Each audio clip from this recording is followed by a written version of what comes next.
여러분 안녕하십니까? 포커스 경남 남두용입니다. 이 코로나19를 겪는 동안 많은 분들이 큰 어려움을 겪었습니다만 특히 소상공인의 어려움은 말로 다 표현하기 힘들 정도였는데요. 이 코로나19가 잠잠해졌지만 고환율과 고금리, 고물가의 위기가 닥치면서 더 이상 버티기가 힘들다고 말하는 소상공인들이 많은 것도 현실입니다. 자, 오늘 포커스 경남에서는 경남의 60만 소상공인들의 목소리를 대변하고 있는 신영철 경남 소상공인 연합회장을 만나보겠습니다. 안녕하십니까, 회장님? 네, 안녕하십니까? 예, 반갑습니다, 회장님. 회장님도 오늘 목소리가 별로 안 좋으셔서 좀 걱정인데, 네. 좀 어디 불편하십니까? 뭐 감기라도 있으신지? 아니 제가 여러 소상공인들을 많이 만나다 보니까 예. 목소리를 좀 많이 썼습니다. 아, 그러시군요. 그래서 지금 목에 예. 성대에 혹이 하나 생겨서 아이고. 사실은 오늘도 나오기가 불편하지만 그래도 소상공인들의 목소리를 전달하기 위해서 나왔습니다. 너무 많이 대변하셨네요, 그동안.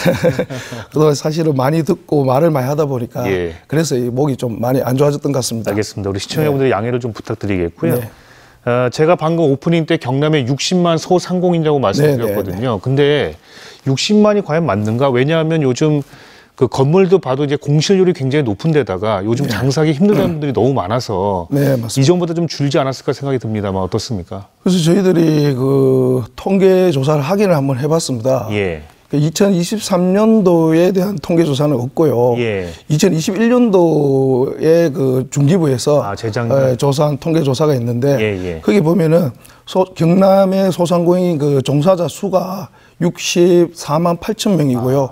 기업 수는 44만 6천 개로 나타나 있습니다. 2년이 지난 지금은 사실 조금 줄었다고는 할 수 있지만 그래도 60만이 맞다고 저는 생각을 합니다. 규모다. 네, 알겠습니다. 그러니까 소상공인 연합회가 전국적인 조직으로 알고 있는데, 예, 어떤 역할을 하는 곳인지 궁금해하시는 분들이 계실 것 같아서. 저희 소상공인 연합회는 소상공인 보호 및 지원에 관한 법률 제24조에 근거한 법정 경제 단체입니다. 소상공인들의 사회적 경제적 지위를 향상을 위해 노력을 하고 있으며 소상공인들의 오프라인 판매를 촉진시키며 여러 정보를 제공하고 있습니다. 그리고 SNS 그리고 노동법 교육 등 여러 교육들을 하고 있고요. 소상공인들의 사업 현장의 목소리를 전달하기 위해서 저희들이 청취하고 그다음에 그런 목소리들을 현장의 애로사항들을 정책으로 이어질 수 있도록 목소리를 내며 또 이것들이 지원으로 이어질 수 있도록 많은 노력을 하고 있습니다. 전국적으로는 700만 소상공인들을 대변하고 또 권익을 보호하고 있는 명실공히 법정 경제단체라고 말씀드릴 수 있습니다. 그러니까 아까 말씀하신 그 법률에 근거해서 2014년에 설립이 됐더군요. 그러니까 거의 10년 가까이 이제 된 조직이라고 볼 수 있고. 네, 맞습니다. 소상공인들의 권익을 또 보호하는 그런 조직이라고 말씀을 좀 드리겠습니다. 전국에 이제 연합 조직이 있는 거잖아요, 그렇죠? 그렇죠. 전국에 그분들이 그럼 같이 모여서 이제 회의도 하시고 전략도 설정하시고 이제 그렇게 하시는 걸로 알고 있고요. 전국에 220개 지역에 지금 210개 지역이 구성되어 있습니다. 그래서 또 우리 본회에서는 강력 회장들 회의도 진행을 하고 있습니다. 그러니까 경남 전체 회장을 맡고 계시고, 그럼 각 지자체별로 이런 맞습니다. 거기 계시는 또 대표하신 분들이 또 계시는 거고요. 그렇죠. 알겠습니다. 요즘 얘기를 좀 해보겠습니다, 회장님. 코로나19가 이제 잠잠해지긴 했습니다만 실제 소상공인 연합회가 최근에 전국의 소상공인들을 대상으로 금융 실태를 조사하신 걸로 알고 있어요. 그거 보니까 87.6%나 그러니까 거의 대부분이죠. 맞습니다. 소상공인 분들께서 대출금 상환 때문에 너무 어렵다 이렇게 대답을 좀 하신 것으로 알고 있습니다. 제가 아까 오프닝에도 말씀드린 것처럼 흔히 3고라고 하죠. 고물가, 고금리, 고환율. 지금 어떠신가요? 더 힘들다는 말씀을 하시는 분도 계시는 것 같고 코로나 때보다. 코로나19라는 긴 터널을 뚫고 나왔지 않습니까? 그때보다 지금의 현실이 더 힘들고 어렵다고 말씀을 드리고 싶습니다. 코로나 때는 어떻게든 우리가 버텼습니다. 정부에서 보상은 안 해주고 대출을 풀었지 않습니까? 그때 소상공인들은 현실의 어려움이 낮은 이자의 대출을 많이 냈습니다. 근데 이게 이제 코로나가 끝나고 엔데믹 상황에서 보니까 세계적 경기가 지금 안 좋지 않습니까? 그러다 보니까 매출은 떨어지고 또 환율은 올라가고 그렇다 보니까 우리가 엎친 데 겹친 격이다. 말씀드리고 싶고 금리도 또 올라가다 보니까 지금 상환 압박을 너무 많이 받고 그때 당시에 이율이 2%에서 3%대였는데 현재 시중금리가 이제 5에서 7%대이지 않습니까? 여기에 원금 상한까지 원금은 그냥 이자를 낼 수 있는 그것도 지금은 부족하다. 그 말씀을 드리고 싶습니다. 그 3고 중에 고금리가 가장 힘들어하시는 거예요? 아니면은 실질적으로 지금 그 소비가 좀 위축된 것 때문에 그것 때문에 힘드신 건가요? 어떤 게 더 소비가 위축된 것이 가장 힘들고요. 그로 인해서 고금리에 그 우리가 이제 금리가 올랐지 않습니까? 그것은 이제 또 원금과 같이 상환을 해야 되는데 소비가 위축되기 때문에 이제 매출이 안 올라가니까 그것이 이제 가장 힘든 거죠. 소비가 주는 게 결국 물가 때문이라고 보시는 건가요? 그렇죠. 저는 이제 물가 때문이라고 봅니다. 물가가 오르면서 물가가 오르기 때문에 이 경기 자체가 위축이 되고 침체가 자재값이 올라가고 자재값이 올라가고 그렇기 때문에 소비를 안 하지 않습니까? 사람들이. 그렇기 때문에 이 금리가 올라간 상태에서는 우리가 매출이 발생이 되어야 사실은 그 원금도 상환하고 또 이자도 내고 그러면서 연명을 할 수 있는데 그런 것들이 지금 안 된다고 보여지는 거죠. 다 얽혀 있기 때문에요. 그렇죠? 맞습니다. 많이 얽혀 있습니다. 거기다 엎친 데 덮친 격으로 지금 금리도 높다 보니까 더 어려움을 좀 겪고 계시는 것 같고요. 자, 그래서 그럼 어떤 노력들을 지금 소상공인 연합회 차원에서 하고 계시는지가 좀 궁금합니다. 요즘은 어떤 거에 가장 좀 중점을 두고 활동하고 계시는가요? 저희가 이제 코로나19 이전과 이후를 비교하는 실적 위주의 통계적인 수치만을 말하기보다는 생업 현장의 실현과 한숨이 얼마나 깊이 배어 있나를 들여다봐야 한다고 저는 생각을 합니다. 저희 경남 소상공인연합회에서는 18개 시군 그리고 창원 5개 구를 돌면서 순회 간담회를 개최했습니다. 이 순회 간담회는 현장의 목소리를 직접 저희들이 청취를 하고 그것들을 정책으로 또 지원으로 이어질 수 있도록 많은 노력을 하였다고 생각을 합니다.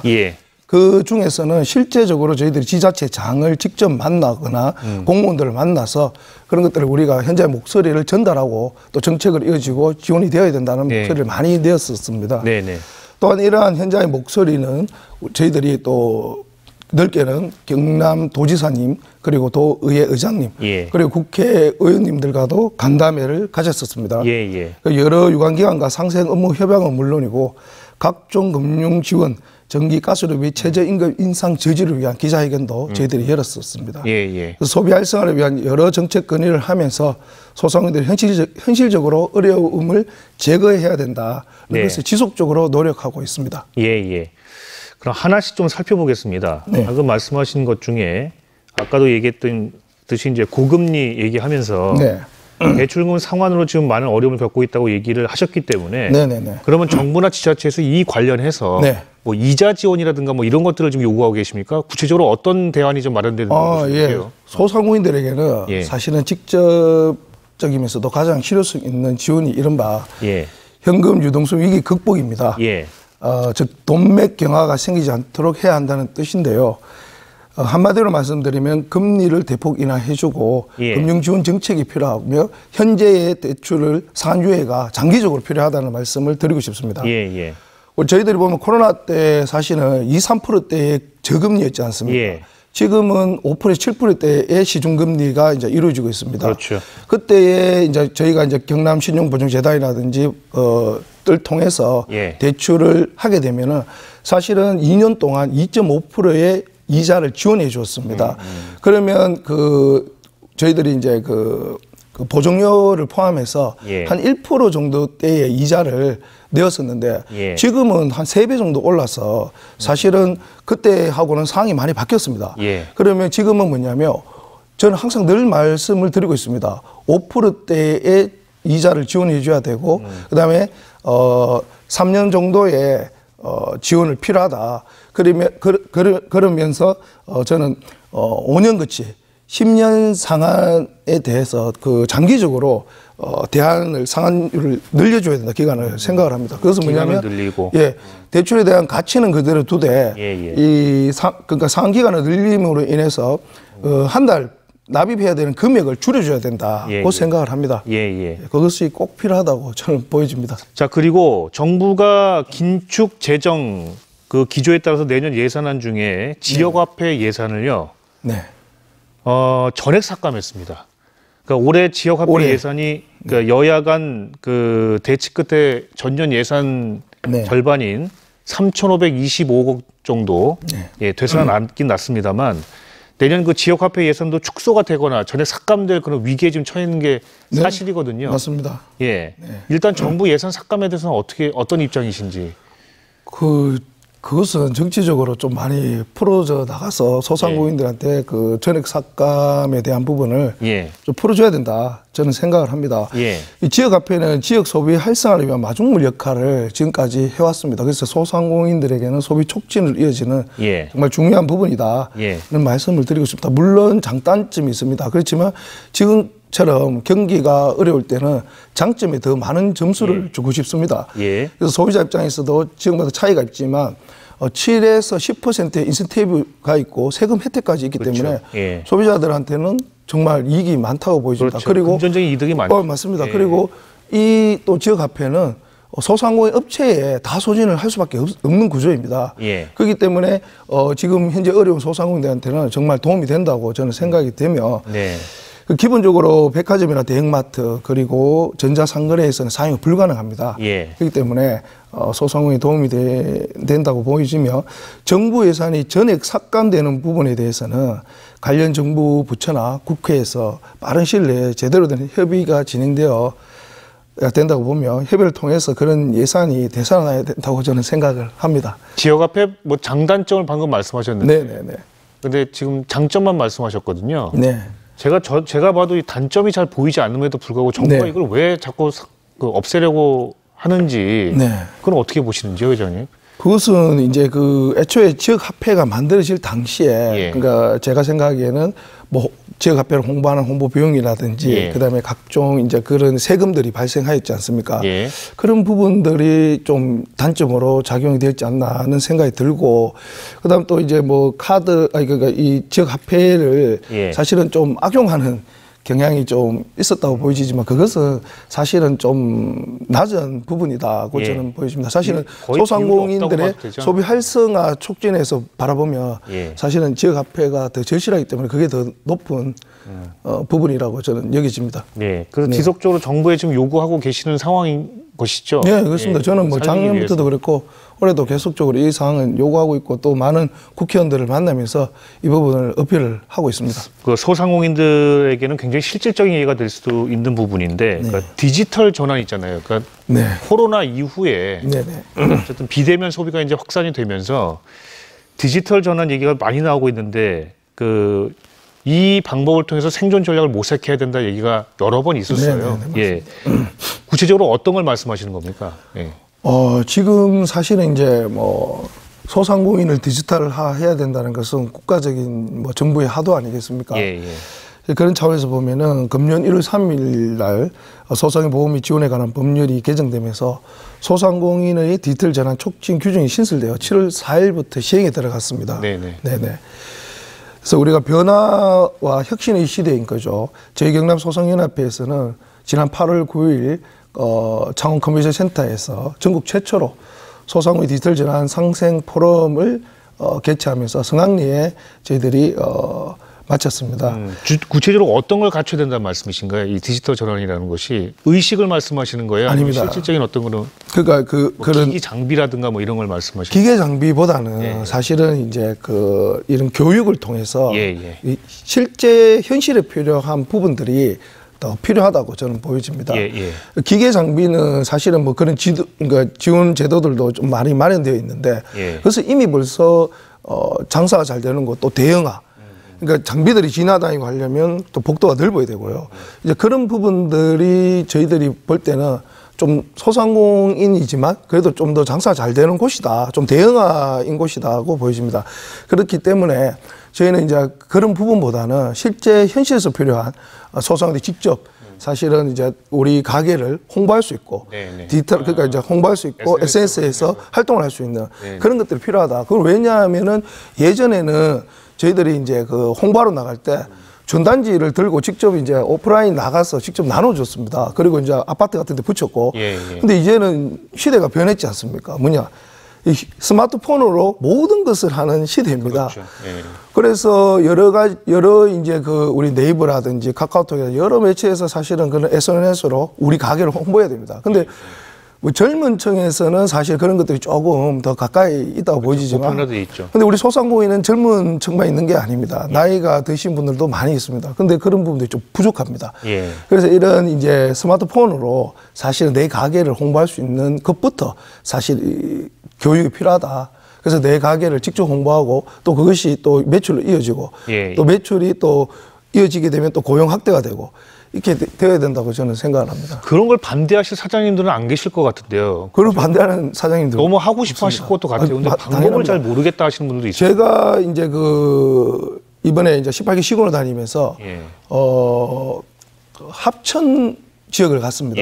거기 이제 소상공인이 하는 말이 디지털 하니까 아니 도대체 디지털이 뭐냐, 우리한테는 생소하다. 뭐 디지털 가는데 디지털로 뭘 할 수 있느냐, 나 목욕탕 하는데 목욕탕을 어떻게 해야 됩니까? 뭐 이런 얘기를 하시더라고요. 그래서 이제 제가 그런 얘기를 했습니다. 목욕탕을 우리 시설이라든지 여러 이제 그 장비라든지 또 목욕함에 있어서 뭐 환경이라든지 이런 것들을 이제 온라인으로 홍보를 하셔야 됩니다. 그러려면 이 디지털 부분들을 우리가 알고 가야 된다. 라는 말씀을 제가 드렸는데. 그러니까요. 그분들이 그거를 좀 활발하게 좀 접촉하실 수 있고 방법을 배우실 수 있게 지원이 좀 지원이 필요하죠. 그래서 거기에 대한 이제 이런 아까 말씀하셨듯이 뭐 서빙 로봇이라든지 키오스크 이런 것도 좋지만, 근데 현실적으로 우리가 이제 이 교육을 받을 수 있는 지원이 더 필요하다. 그게 정책적으로 좀 마련돼야 된다고 저는 보여집니다. 사실 많은 교육기관에서 하고 있지만 사실은 이제 우리 그 소상공인 연합회는 전국적인 조직을 가지고 있지 않습니까? 소상공인 연합회와 좀 공조를 해서 그런 이제 소상공인들이 좀 많이 좀 참여를 할 수 있게끔 하는 교육들이 필요하고 그런 것들이 지원 정책으로 좀 이어져야 된다고 보여집니다. 네. 알겠습니다.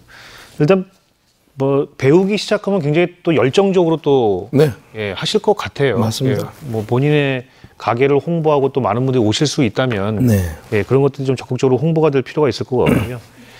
그리고 경남 소상공인연합회가 매년 11월 경남 소상공인 상생 한마당 행사를 가진다고 들었거든요. 맞습니다. 소상공인들만의 행사가 아니라 뭐 지역민들의 질 좋은 상품을 또 판매할 수 있는 기회가 된다고 들었어요. 근데 지난해에는 12구 참사 때문에 일단 건너뛰신 걸로 알고 있는데 맞습니다. 올해 계획하고 계시죠? 올해는 좀 더 크게 저희들이 준비를 하였습니다. 그래서 우리 경남에 국한 것이 아니라 전남까지 이번에는 경남, 전남이 함께 영호남 행사를 준비하고 있고요. 여기에는 경남과 전남의 다양한 지역 특산물을 할인 판매를 통해서 소비 촉진을 시킬 것이고요. 그리고 영호남의 화합과 함께 치유와 행복의 강을 건너 소통과 상생 그리고 축복과 풍요로움이 함께하는 희망의 빛을 이야기하는 축제장으로 이어져야 된다고 저는 생각을 하고 있습니다. 그래서 우리 MBC 방송국에서도 적극 좀 이 부분을 좀 홍보해 주시면 감사하겠고, 이 영호남이 함께 한다는 것은 저희들이 지금까지 말로만 영호남 화합을 해야 된다, 뭐 배려를 해야 된다 이런 여러 가지 말로만 있었는데 직접 전남에 있는 소상공인들이 경남에 와서 이 할인 판매를 하게 됩니다. 그것을 이제 피부로 직접 맞닿고 손을 잡고 이 행사를 준비하고 하고 있다고 저는 말씀드립니다. 그런 측면에서 보면은 아주 상징적인 부분이 있다고 생각이 들며 이런 부분들을 좀 많이 홍보가 되었으면 하는 생각이 영원한 화합의 어떤 의미도 있고 소상공인도 돕는 행사이기 때문에 좋은 취지인 만큼 저희 MBC도 좀 관심 있게 지켜보고 또 함께 하도록 하겠습니다. MBC 방송에서 좀 많은 홍보를 해주시면 저희는 소상공인들한테 많은 도움이 되지 않겠느냐. 알겠습니다. 그래서 오늘 또 회장님 모신 거고요. 또 회장님은 작년에 취임하신 걸로 알고 있는데, 그러니까 최연소 광역 지회장을 맡고 계시다면서요. 맞습니다. 젊은 사람의 어떤 그런 리더십이 좀 돋보인다 이런 평가도 좀 받고 계시긴 한데, 이 직에 도전하시게 된 계기가 좀 있으셨을까요? 계기가 있었던 것 같습니다. 2019년 이제 9월 25일 저희가 그 소상공인 이제 기본법 제정을 위한 결의대회를 이제 그 개최를 하게 되었는데요. 그때 당시에 이제 경상남도에서 전국 규모의 이 결의대회를 주관하게 되었습니다. 그래서 이제 그 많은 전국에 있는 이제 소상공인들이 경남에 이제 모이게 되었는데요. 그때 이제 그 결의대회를 전국 규모의 결의대회를 이끌고 나갈 수장이 필요한데, 네. 조직위원장이 필요한데, 네네. 그 조직위원장을 이제 지역에 있는 많은 회장님들께서 좀 사실은 좀 끌에 하셨습니다. 네. 그때 이제 제가 젊어서 그런지, 네. 제가 한번 해보겠습니다. 예, 예. 그래서 제가 이 전국 우리 결의대회를 수학리 한번 잘 이끌어 보겠습니다. 처음에 계기는 그런 것이고. 네네. 그래서 그때 이제 이 전국 결의대회를 저희가 이제 소상규모법 제정에 대한 그 결의대회를 제가 직접 이끌면서 행사를 하게 되었는데요. 그때 이제 행사를 좀 잘 이끌었던 부분들이 네. 많은 전국에 계신 이제 회장님들한테 좀 많은 이제 응원과 인정을 좀 받게 되었고, 그리고 우리 경남 지역에 있는 회장님들께 많은 이제 그 응원과 인정을 좀 받았다고 생각합니다. 그러면서 제가 이 많은 소상공인들의 어떤 대표를 할 수 있는 그 경남 소상공인 연합회 회장에 제가 나가게 되지 않느냐 생각이 듭니다. 그걸 성공적으로 이끄시고 난 이후에 네. 이거 해볼만 하겠는데? 라는 생각을 하시게 되고 자신감도 붙으셨고 예, 그런 계기로 네. 알겠습니다. 예. 자, 이제 시간이 다 됐고요. 네네. 마지막으로 좀 여쭙겠습니다. 네. 이제 언제까지 재임을 하시는 거죠? 회장직에? 회장직은 저희가 이제 올해, 내년 2월까지고요. 내년 2월까지시고요. 그리고 연임을 이제 할 수 있습니다. 사실. 근데 어쨌든 간에 지금 현재 재임 기간이 얼마 남지는 않았습니다. 네. 예, 뭐 연임을 그 생각을 하고 계실 거라고 생각은 듭니다만 네, 어쨌든 네, 네. 지금의 재임 기간 중에서 꼭 이루고 싶은 부분이 있으시잖아요. 그런 것들을 제가 마지막으로 말씀을 듣고 정리하겠습니다. 만약에 제가 그 계속 연임이 된다면 제가 이제 그 이 재임 기간 동안에 이루고 싶은 것은 사실은 많은 소상공인들이 지금 어려움에 처해 있습니다. 특히 우리가 이 플랫폼 예. 그리고 이제 저희들만의 전용 공간이 없습니다. 예. 그게 없다 보니까 온라인에서 말씀하시는 건가요? 온라인도 그렇고 오프라인도 그렇고요. 저희들이 이제 전용 공간이 없습니다. 그래서 예, 이제 예. 플랫폼 같은 경우는 사실은 이제 그 대기업이 그렇죠. 많은 이제 그 소상공인들이 시장에 진출을 하였습니다. 그러다 보니까 사실 이제 많은 이제 광고를 한다든지 거기 플랫폼을 통해서 우리가 뭘 하려고 하면 많은 수수료들이 들고 이런 수수료가 너무 많이 들죠. 그래서 이런 부분들은 사실은 앞으로도 이제 상생을 하면서 상생 협약을 통해서 개선이 된다고 저는 생각합니다. 네. 하지만 가장 중요한 것은 우리가 소상공인들이 사용을 할 수 있는 전용 플랫폼 공간이 필요하다. 예. 이것을 꼭 저는 제가 재임하는 동안에 현실로 이루고 싶고요. 그다음에 저희들이 이제 업종이 다양하지 않습니까? 예. 이 업종이 다양함에도 불구하고 사실은 소상공인 전용 공간이 없습니다.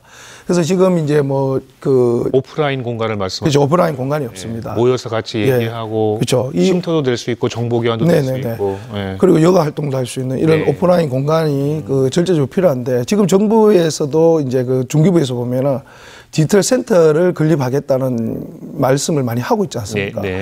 이와 연계해서 저희들은 이런 이제 저희들이 이제 그 전용 창구 이제 이런 오프라인 그러니까 해관들이 좀 건립이 되어야 된다고 봅니다. 그것은 뭐냐면은 이게 건립이 되면은 사실 이제 그 공간 안에서 그 창업 또 재창업 또 폐업 이런 여러 가지 이제 교육들을 할 수 있습니다.